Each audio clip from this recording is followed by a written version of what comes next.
Hey guys, how's it going? This is Matt Mater. Welcome back to your weekly dose of Creepypasta. Gotta throw in an apology right now. The birds in the woods behind my house were and are extra loud and obnoxious as hell today, seemingly just to spite me.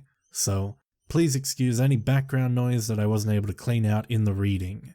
Anyway, big shout out to the patrons over on Patreon, giving me the strength not to physically attack avian creatures in my backyard. Shout out to the disciples, Tiffany, Backapuff, and Teddy Dog. The May round for Patreon starts next week. Thank you all so much for your continued support. Now as always, turn out the lights, get comfortable, and let the story begin.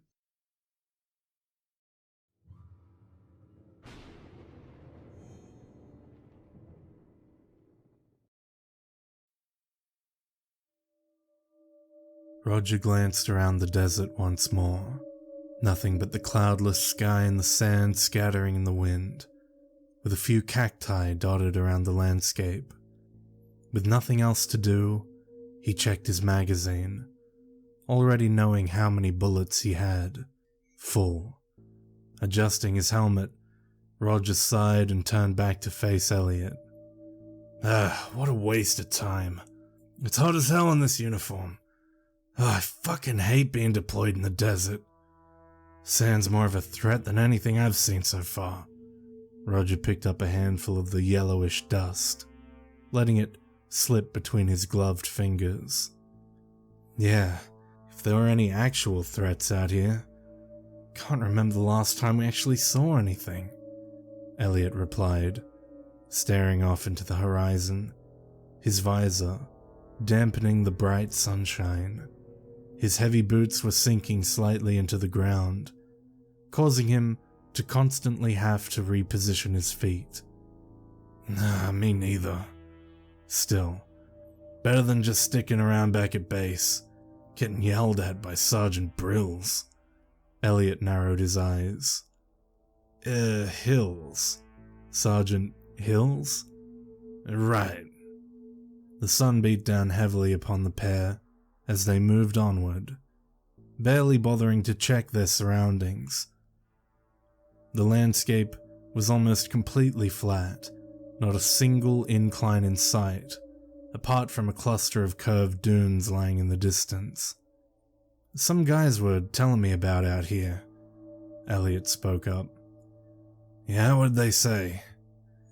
It was some weird conspiracy theory kind of story. Allegedly, the army developed some weird cyber robot thing, trying to make the ultimate soldier.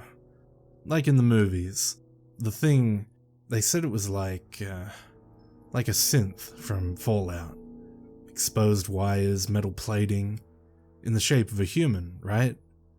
Yeah, go on. So, they made the frame and the consciousness of the thing, and they wanted to give it emotions as a test before they gave it organs and such, you know, to try and make it as close to human as they could so it would blend in. They also gave it a bunch of special abilities like superpowers. Nobody knew what kind of powers, but there were a lot of suggestions from everyone.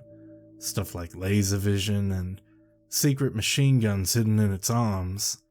Sounds like a load of shit to me. Soldiers are always making up stuff to entertain themselves. Yeah, but here's the thing.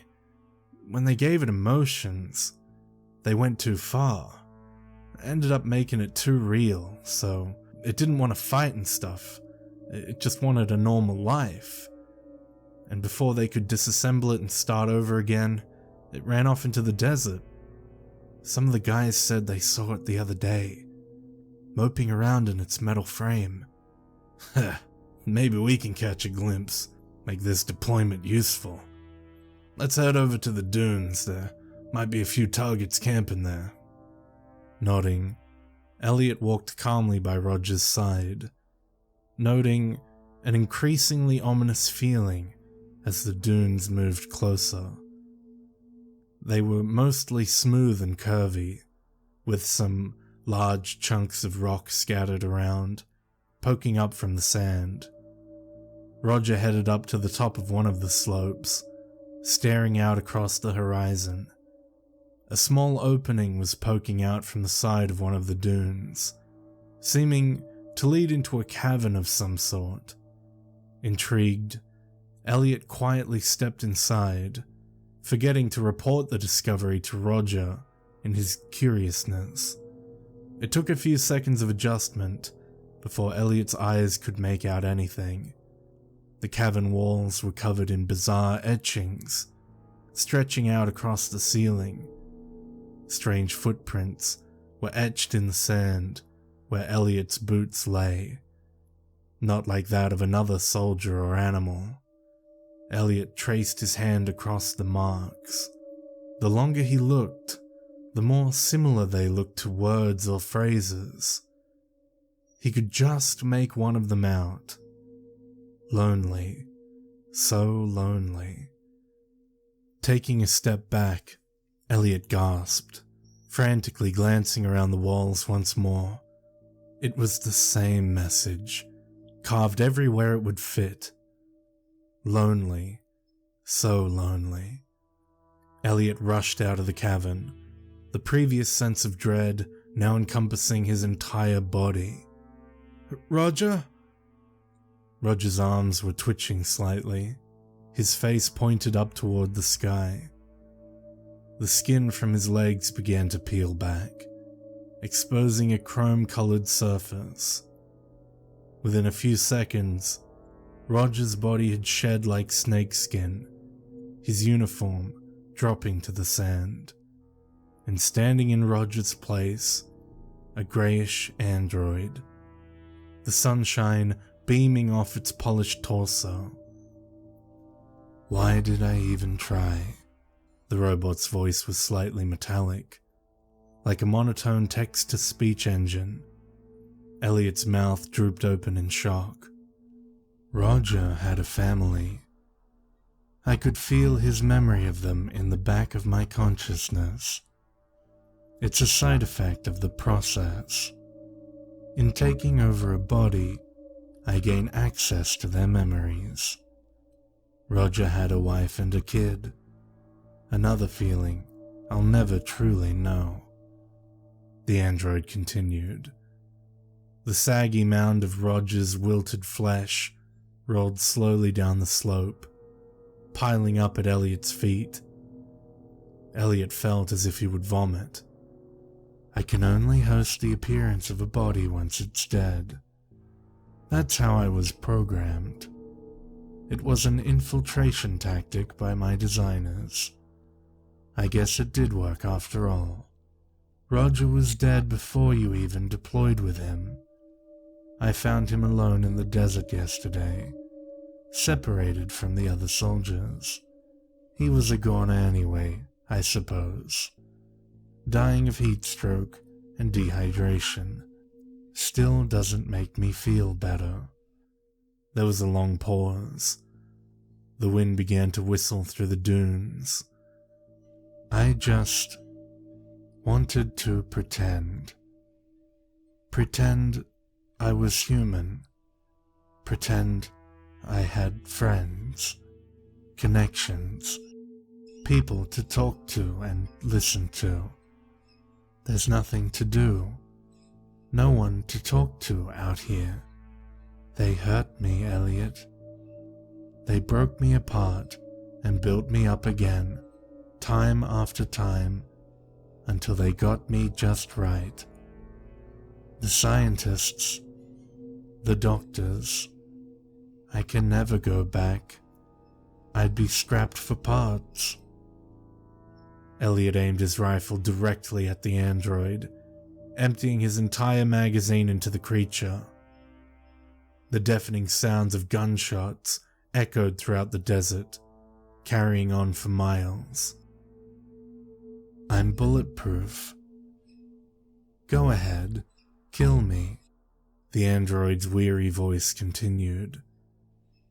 You aren't the first to try.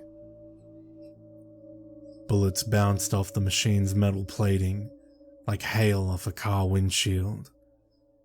Exasperated, Elliot pointed his weapon down, staring blankly at Roger's remains. He was my friend. Think yourself lucky for what you had, as the joy of friendship is unknown to me. Elliot scowled. What are you? What the fuck even are you? The machine turned to face Elliot, exposing its bulbous, robotic eyes. Its face was expressionless, unable to convey even a single emotion. You really have no idea, don't you? You're barely less of a machine than I am. Want me to show you?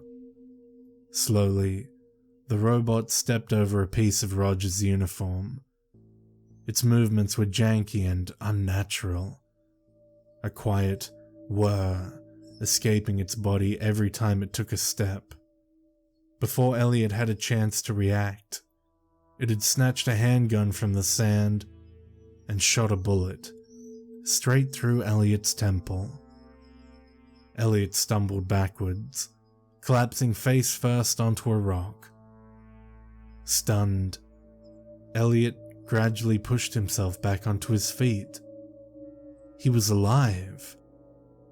Reaching a shaky hand to his head, he could feel two sparkling wires poking out from his skin where the bullet had gone through. On the side where the bullet left, he felt a large computer chip embedded within him. A mechanical voice echoed through his head. Structural damage detected. Repairing wounds. A surge of unimaginable pain built up rapidly in Elliot's temple. He screamed violently, a gush of blood flowing down his face. The opening was burning itself shut, the broken skin fixing itself back together on both ends. Elliot gritted his teeth, on the verge of tears. A few more seconds passed, and the injury had completely healed. You're a prototype, like some of the others. I could tell by the glint in your eye. All prototypes have the glint. You're part human, part machine, Elliot. Roger wasn't a prototype, but I believe he would have become one eventually, had he survived a few more weeks at base. What the fuck did they do to me? Elliot panted, his hands clutched onto either side of his head. What they're going to do to everyone. Why make one ultimate soldier when you can make millions through the miracle of cybernetics? Of course, you aren't meant to find out. There's a device in your head that deletes the memory of seeing the wires and computer chips if you get injured in the field. It works for seeing other people's injuries too. I just shot straight through it. If I had shot you in the leg, you'd have forgotten there was any injury at all by now. Elliot fumbled around with his holster, eventually pulling out a rigid knife from his waist. With little hesitation, he stabbed the knife deep into his arm, ripping open the flesh like paper. A series of flashing lights and green cards exposed themselves, coated in a slimy layer of broken skin. Elliot dropped to his knees, crying out once more in agony. What am I? In a psychotic rage, Elliot dropped the knife and began to rip out the hardware, tossing it carelessly through the air. Metal wiring and rugged chips flew out of his forearm, scattering onto the sand. Soon, only an empty space was left, devoid of bone or muscle.